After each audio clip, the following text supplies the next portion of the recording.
DXDC RadyoMaN Report. Dobleng sakit ang gibati karon sa female influencer nga si Jennifer Pamplona, human nga gideklara kining infertile o di makabaton og anak. Og mibati usab kini og literal nga sakit sa panlawas nga may resulta human siya mi-undergo sa popular nga butt filler o pagpa-enhance sa iyang sampot. Kini gidudahang tungod sa chemical nga polymethyl methacrylate nga maoy gi-inject kaniya di imposibleng improperly applied o di baka aduna lang gyud adverse reaction. Busa karon gipahimangnuan niya ang publiko nga likayan na lang ang maong cosmetic material.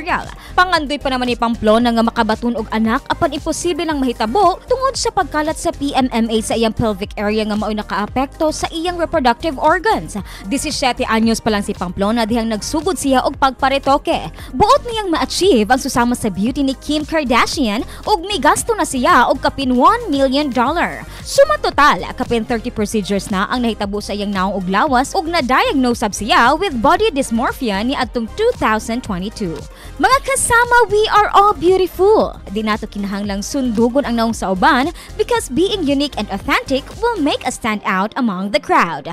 Alang sa DXDC Entertainment News, RadyoMaN, Juna, Sombito, Tatak RMN. RMN News, Diretso Balitang Metro Davao.